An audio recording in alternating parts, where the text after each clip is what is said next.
हमारे खुदावंद यीशु की अंजील मुक़द्दस मत्ती के मुताबिक उसका 18वां बाब 15 से 20 आयत तक। एक दिन यीशु ने अपने शागिर्दों से कहा, अगर तेरा भाई गुनाह करे तो जा और उसे अलहदगी में समझा।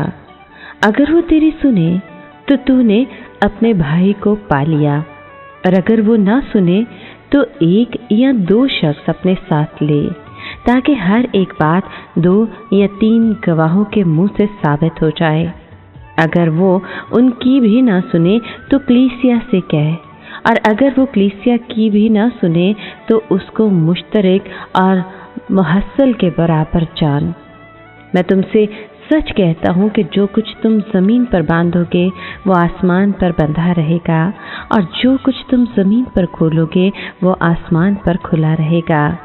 फिर मैं तुमसे कहता हूँ, अगर तुम में से 2 शख्स ज़मीन पर इत्तफाक करें तो वो जो कुछ मांगेंगे वो मेरे बाप से जो आसमान पर है हासिल करेंगे, क्योंकि जहाँ 2 या 3 मेरे नाम पर फराहम हो वहाँ मैं उनके दरमियान हूँ।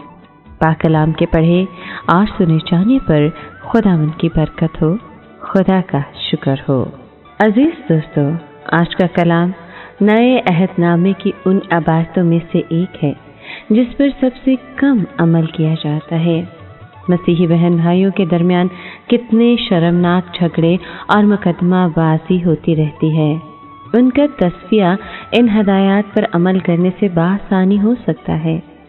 जिस शख्स को ठोकर लगे उसे खुद पहला कदम उठाना चाहिए, इससे पेशतर कि वो मज़ीद कदम उठाए।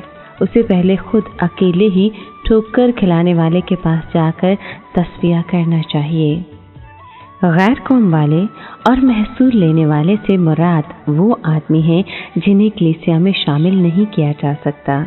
कलीसिया को बार बार एक ही गुनाह के मर्तकब होने वाले शख्स को मसीही रफ़ाकत से खारिज कर देना लाज़मी है। इसी तरह दुआ के मुतालिक बड़े बड़े वादों का ताल्लुक ठोकर खिलाने वाले भाई की दुरुस्तगी से है। यीशु ने माफ़ी की बाबत जो सबक सिखाए उनका ताल्लुक इस मौजू के साथ बहुत गहरा है। अगर एक ठोकर खिलाने वाला तौबा करता है तो हमें उसे हमेशा माफ़ कर देना चाहिए।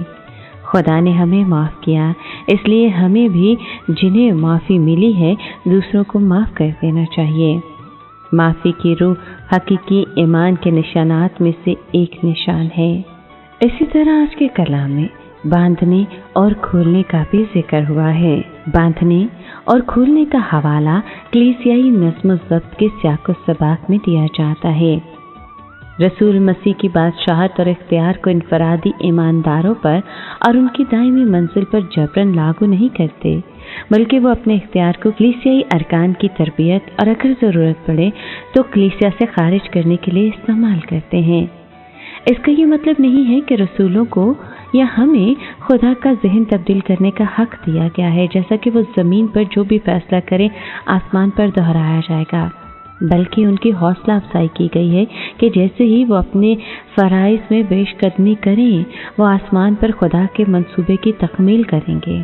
और जब वो किसी चीज़ को बांधते या उसे ज़मीन पर मना करते हैं तो वो खुदा की मर्ज़ी को पूरा करते हैं। जब वो किसी चीज़ को खोलते या ज़मीन पर उसकी इजाज़त देते हैं तब भी वो खुदा के मंसूबे की तकमील करते हैं।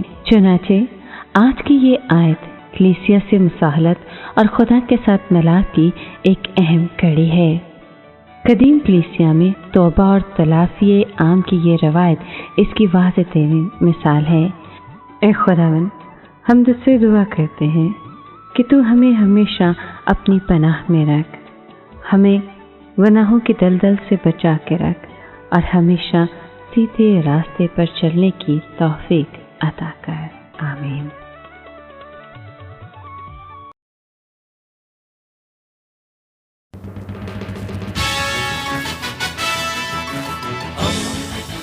दोस्ती का पैगंबर, रेडियो वेरितास एशिया।